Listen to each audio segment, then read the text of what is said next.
Kisah ini berawal dari kemarahan terpendam rakyat Indonesia khususnya masyarakat Bekasi atas kekejaman tentara Jepang selama masa penjajahan. Puncak kemarahan mereka menyulut terjadinya peristiwa pembantaian 90 anggota Kaigun tanpa belas kasih. Jembatan usang itu masih berdiri kokoh di dekat stasiun Bekasi. Hilir mudik kendaraan menjadikan suasana ramai seolah tak mengenal waktu. Padahal hingga tahun 1970-an, kawasan itu masih dianggap angker, karena di area jembatan ini masih sering terjadi penampakan yang membuat bulu kuduk merinding.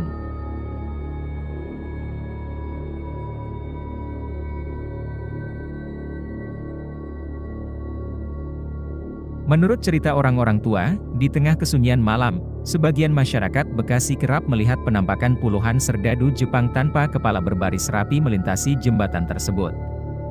Terutama tiap malam Selasa atau malam Jumat itu hantu-hantu Jepang selalu muncul. Cerita horor itu sejatinya berpijak dari kisah nyata. Alkisah pada sore hari tanggal 19 Oktober 1945 Letnan II Zakaria Burhanuddin mendapat instruksi penting dari Jakarta, yaitu perintah harap membiarkan lewat serangkaian kereta api yang memuat 90 anggota Angkatan Laut Jepang.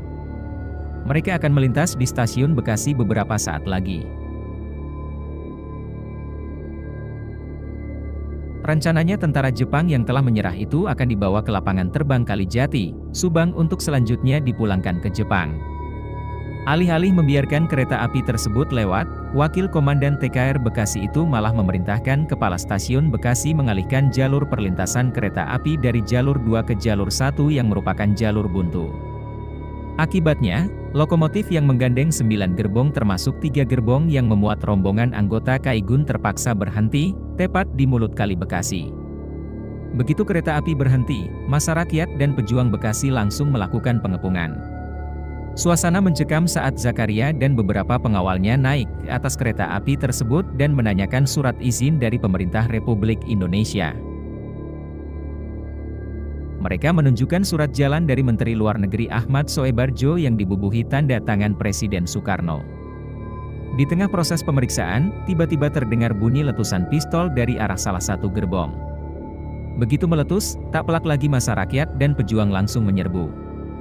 Maka tumpah ruahlah ratusan orang memasuki kereta api itu dengan membawa berbagai macam senjata. Kendati ada perlawanan kecil-kecilan dari pihak Kaigun, namun massa terlalu kuat. Beberapa menit kemudian, mereka berhasil menguasai kereta api dan merampas barang-barang yang ada di dalamnya termasuk ratusan pucuk senjata. Ke-90 anggota Kaigun sendiri langsung digiring ke sebuah sel yang berada di belakang gedung stasiun Bekasi.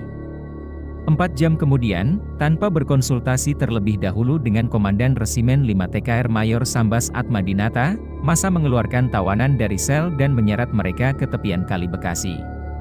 Satu persatu, serdadu malang itu disembelih dan mayatnya dihanyutkan ke dalam sungai.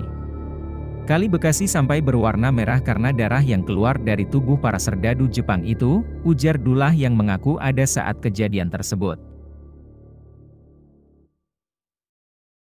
Pembantaian brutal 90 anggota Kaigun itu sempat membuat marah Laksamana Muda Maeda Tadashi, petinggi Kaigun yang pro-republik.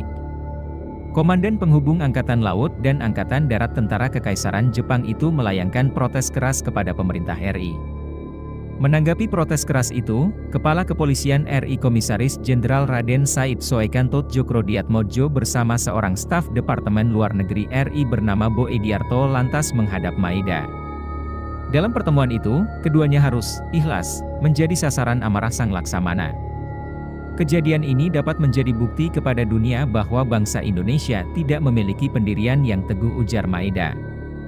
Kombes Soekanto berusaha tidak terpancing amarah yang dilontarkan Maeda itu. Setelah meminta maaf terlebih dahulu, ia kemudian mengatakan bahwa insiden stasiun Bekasi tersebut di luar kemampuan pemerintah RI.